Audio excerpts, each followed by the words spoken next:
So, supposedly, Donald Trump and Benjamin Netanyahu have a very contested relationship these days. Essentially, things got very heated during a phone call between the two, where Donald Trump allegedly, according to sources, said the following, and I'm quoting, "You're fucking crazy. You'd be in prison if it weren't for me. I'm saving your ass. Everybody hates you now.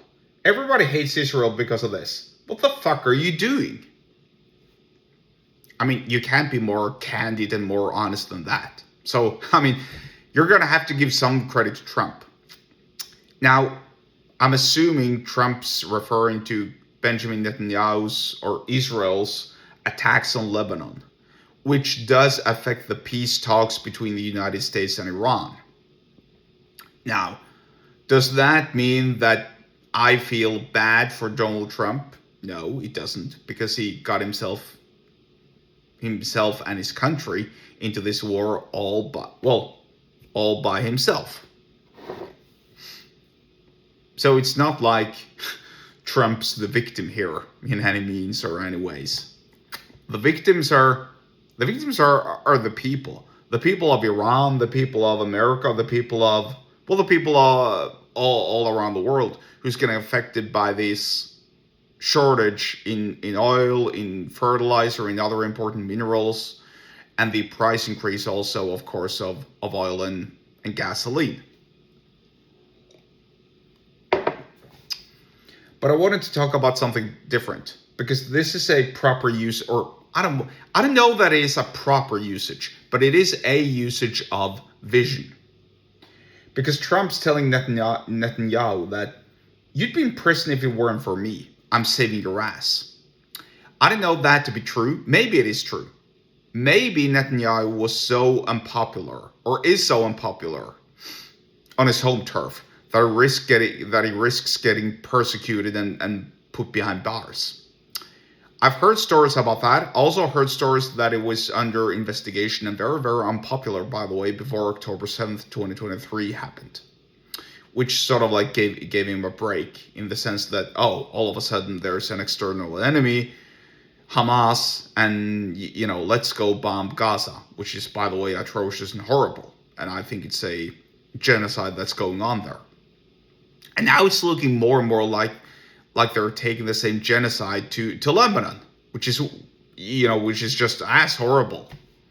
Anyway, the point here is, this usage of vision is what could make potentially people change or act on your instructions and your commands and your wishes, of course.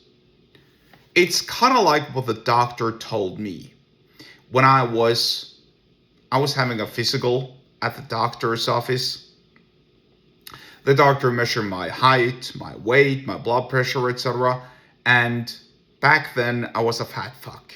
I was a fat pig. I had these sweat stains under my armpits, on my chest, on my back. It was gross, awful. And so the doctor told me, look, your weight's too high, your blood pressure is elevated, and your waistline is way too big. I mean, this is unhealthy, this isn't good, you need to make some changes in your life.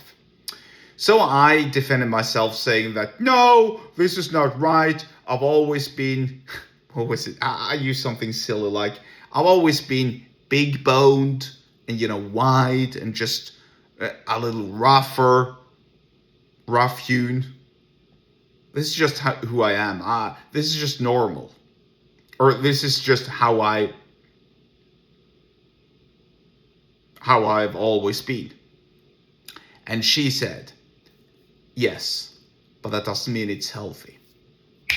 Which was exactly the vision that I needed to lose weight. Now, I don't know if Netanyahu is going to change his ways because of Trump telling him that, look, you'd be in prison if it wasn't because of me. Maybe it is, because maybe it's true. I don't know. I'm just suggesting something. Or, excuse me, I'm not suggesting anything. I'm just alleging and suggesting. And actually, insisting that vision, when it's done right, in the right context, at the right time, with the right sort of emotion, is what will drive a decision in terms of sales, persuasion, and business. Speaking of which, if you want to learn more about sales and persuasion and business, get subscribed to my email list. The link to do so is in the episode description where you're watching and or listening to this, and I'll see you there.